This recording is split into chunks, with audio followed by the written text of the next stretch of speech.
Introduction. Look, Deepak, what I got. I have a torch. Yes, it is. But I don't think that you have better than mine. Look what I have. I have a laser light. Laser light? Wow, it is quite fascinating. You know, my father gifted me on my birthday. My father told me that this light is very dangerous for eyes. But how does a light can harm our eyes?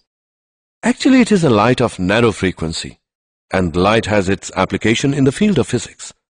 Can you tell me more of it? Yes, sure. In this lesson, you will learn about the dual nature of matter and radiation. Objectives. At the end of this lesson, you will be able to explain the electron emission, explain the photoelectric effect, discuss wave theory of light, state Einstein's photoelectric equation, find energy of photon, explain the particle nature of light, explain wave nature of matter, state Heisenberg principle, explain Davisson and Germer experiment. Electron emission. In some solids called metals, the electrons, particularly outer ones, are so loosely bound to their parent atom that they can easily move from one atom to the other and move about in the solid. These electrons are called free electrons as they are free to move inside the solid but cannot leave the solid on their own. These electrons are held inside the metal surface by the attraction of the ions and of surface forces. Thus, these electrons require a certain amount of energy in order to come out of the metal surface. The minimum amount of energy required to emit electrons out of the metal surface is called the work function, phi0 of the metal. This minimum energy work function required for electron emission from the metal surface can be supplied to the metal in any of the following ways. Field emission. Electron can be made to leave the metal surface by applying strong electric field. Thermionic emission. By heating the metal, sufficient thermal energy is received by the free electrons to overcome the attractive pull of metal surface. Photoelectric emission. Free electrons from the metal can also be released by supplying energy to them in form of light. Photoelectric effect. The emission of electrons from metallic surface by light energy is called the photoelectric effect, and the electrons so emitted are called the photoelectrons. Hertz observations. While performing an experiment for production of electromagnetic waves by means of spark discharge, Hertz observed that sparks occurred more rapidly in the air gap of his transmitter when ultraviolet radiations was directed at one of the metal plates. Hertz could not explain these observations, but other scientists did it. They said that the cause was the emission of electron from metal plate due to incidence of high-frequency light. This is photoelectric effect. Hallwach's and Lenard's observations. Philip Lenard observed that when ultraviolet radiation was made incident on the emitter plate of an evacuated glass tube enclosing two metal plates called electrodes, current flows in the circuit. These observations indicate that when ultraviolet radiation fall on the emitter plate, the electrons are ejected from it, which are attracted to its anode plate. The electrons flow through the evacuated glass tube, completes the circuit, and current begins to flow in the circuit. Then Lenard and Hallwach studied further by taking a zinc plate and an electroscope. The zinc plate was connected to an electroscope. They observed that when an uncharged zinc plate was irradiated by ultraviolet light, the zinc plate acquired positive charge. When a positively charged zinc plate is illuminated by ultraviolet light, the positive charge of the plate was increased. When a negatively charged zinc plate was irradiated by ultraviolet light, the zinc plate lost its charge. All these observations show that when ultraviolet light falls on zinc plate, the negatively charged particles, that is, electrons, are emitted. Assessment. Before proceeding further, let us know how much have you learned. Match the following.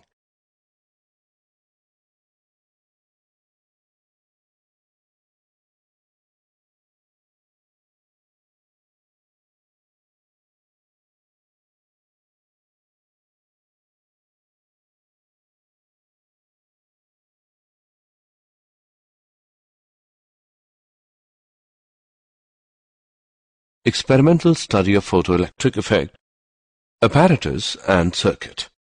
The tube containing two electrodes, P and Q, has a side window of quartz to permit ultraviolet rays for the experiment.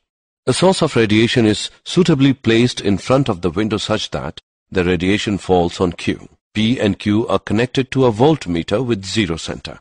To provide the necessary voltage, we have a high-tension battery B connected to across a potential divider arrangement Mn with a key K. Effect of intensity of light on photocurrent. The photoelectrons emitted per second is directly proportional to the intensity of incident radiation. Effect of potential on photoelectric current.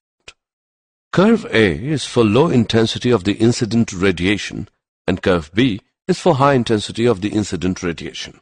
The photoelectric current increases with the increasing potential. For a certain potential, the current becomes maximum. After that, increase of potential does not increase the current, and that is called the saturation current. Let the potential of P be now made zero. At this stage, a small current is observed due to the few electrons which, just because of sufficiently large velocity of emission, are able to reach P, even though P does not have any positive accelerating voltage. Now let P be made negative by sliding the running contact L towards N. The current begins to fall off rapidly, and at a given fixed value of potential, minus V0, the current becomes zero, and the photoelectric emission will stop altogether. This voltage, V0, is called the stopping potential.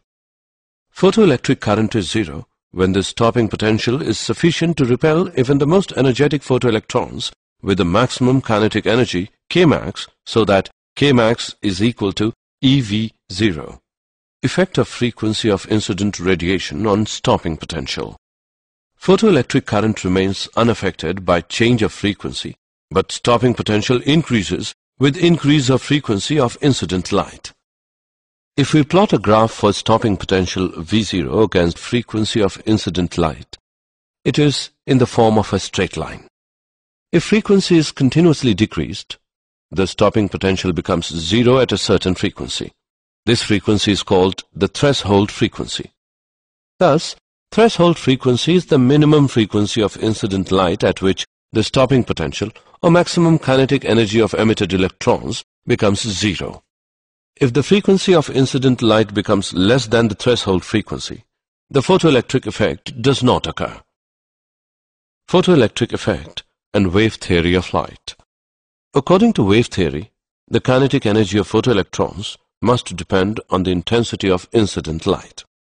But according to experimental observations, the kinetic energy of photoelectrons does not depend on the intensity of incident light. According to wave theory, the light of any frequency can emit electrons from metallic surface provided sufficient intensity of light. But according to the experimental observations, the light of frequency less than threshold frequency cannot emit electrons, whatever the intensity of incident light may be. According to wave theory, the energy transferred by light waves will not go to a particular electron, but it will be distributed uniformly, so emission of electrons will take some time. But experimental observations show that the emission of electrons take place instantaneously after the light is incident on the metal, whatever the intensity of light may be. Einstein's photoelectric equation. Energy quantum of radiation. Light propagates in the form of small bundles of energy called quanta or photons. The energy of each photon is h nu. When u is the frequency of light and h is the Planck's constant. The value of h is 6.62 into 10 raised to the power minus 34 joule second. If the electron absorbs the energy from photon more than the energy needed to escape out from the metal surface, that is phi 0, then the electron is emitted with maximum kinetic energy Kmax, which is equal to h nu minus phi 0. This equation is known as Einstein's photoelectric equation. Important points. For the emission of electron from metal surface, h nu greater than phi 0. This shows that greater the work function phi 0, greater the threshold frequency needed to emit the electron. The more the number of photons available, the more the number of electrons absorbs energy from the photons, and therefore greater is the number of electrons emitted from the metal surface. We know that Kmax equals EV0, and Kmax is equal to h nu minus phi 0. So, h nu minus phi 0 is equal to EV0. EVO is equal to h by E into nu minus phi 0 by E. If we plot a graph between nu and V0, taking nu on x-axis and Kmax on y-axis, the graph is a straight line, since equations is of the form y, which equals mx plus c. The slope of the line m is equal to h upon E, which is a universal constant. Example: if light of wavelength 4,000 to 950 angstrom is viewed as a continuous flow of photons, what is the energy of each photon in EV? Given Planck's constant h as 6.6 into 10 raised to the power minus 34 joule second. Solution: the energy of photon can be found by E as h nu, E equals hc by lambda, name it as equation 1. C is the speed of light, which is 3 into 10 raised to the power 8 meter per second. From equation 1, E equals 6.6 into 10 raised to the power minus 34 into 3 into 10 raised to the power 8 by 4,950 into 10 raised to the power minus 10 joule. After solving, we get E as 4 into 10 raised to the power minus 19 joule. It can be expressed in EV, E as 4 into 10 raised to the power minus 19 by 1.6 into 10 raised to the power minus 19 EV. E is equal to 2.5 EV. Particle nature of light, the photon. The photoelectric effect supports the Einstein's quantum theory of light, which states that the light in interaction with matter behaves like bundles of energy, each bundle being called a photon. The photon picture of light can be summarized as: when radiation interacts with matter, it behaves as if it is made up of particles called the photons. The energy of each photon of frequency nu and wavelength lambda is E as h nu, which is equal to hc by lambda. The momentum of a photon p is equal to h nu by c, which equals h by lambda, where c is the speed of light. All photons of a given frequency have the same energy E, which is equal to h nu. The photons are electrically neutral, so they are not deflected by electric and magnetic fields. In photon-electron interaction, the total energy and total momentum are conserved. However, the number of photons may not be conserved in a collision because photons may be absorbed and new photons of different energies may be created, so that total energy may remain constant, that is h nu, which equals h nu 1 plus h nu 2, wave nature of matter. In 1924, Louis de Broglie proposed that material particles in motion behave as waves, and the wavelength associated with the material particles is given by lambda is equal to h by p, which equals h by mv, where p is equal to mv is the linear momentum of the moving particle. This is called de Broglie hypothesis. The momentum of the photon is p is equal to h by lambda. This gives wavelength lambda as h by p. Therefore, de Broglie proposed de Broglie wavelength lambda is equal to h by p, which equals h by mv. If k is kinetic energy of material particles, then the relation between momentum p and kinetic energy k is k as 1 by 2 mv square, which is equal to 1 by 2 into m into p by m square, which equals p square by 2m, or p as square root of 2mk. Hence, de Broglie wavelength lambda is equal to h by square root of 2mk, name it as 1. If V volt is the accelerating potential of electron, then k is equal to EV from equation 1. Lambda is equal to h by square root 2 mev. Substituting the values of m, e and h we get lambda as 12.27 by square root of V angstrom. Example. Calculate de Broglie wavelength associated with electrons accelerated through a potential of 5 kilovolt. Solution. Given V is equal to 5 kilovolt, which equals 5000 volt. From the formula given below, we can find the de Broglie wavelength. Lambda is equal to 12.27 by square root of V angstrom. Lambda plus is equal to 12.27 by square root 5000 angstrom, which equals 0.173 angstrom. Wave packet. According to Heisenberg, it is impossible to measure both the position and momentum of a material particle exactly at the same time. The product of uncertainties in simultaneous determination of position delta x and momentum delta p is of the order of h cap, where h cap is equal to h by 2 pi. Delta x into delta p approximately h cap. A wave of definite wavelength extends over all space, but an electron, which is represented by wave, cannot occupy all space. Therefore, it was suggested by Max Born that a material particle, say an electron, is not equivalent to a single wave, but it is equivalent to a wave packet, which is superposition of a number of waves of varying frequencies and results in a finite region where waves interfere constructively and the particle has maximum probability of occurrence in this region. This region is called wave packet. Davisson and Germer experiment. The given figure shows the setup of Davisson and Germer experiment. The electrons are accelerated to the desired energy by applying potential from a high-tension HT battery to a cylinder A, having fine holes along its axis so that a fine beam emerges along the axis of the cylinder.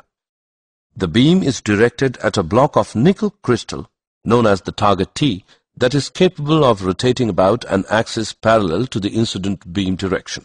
The electrons are scattered in all possible directions by the atoms of the crystal. The intensity of the scattered electron beam in a particular direction is measured with a Faraday cylinder called the collector C. The collector can be moved along a graduated cylinder scale S and is connected to a sensitive galvanometer.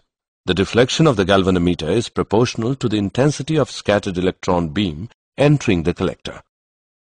The variation of the intensity I of the scattered beam with the scattering angle theta is measured for various electron energies. From de Broglie relation, the de Broglie wavelength associated with the 54 eV electrons can also be determined. For these electrons accelerated through a potential difference of 54 V, lambda is equal to h by p, which equals 1.227 by square root of V. Nanometer is equal to 1.227 by square root of 54 nanometer equals 0.166 nanometer.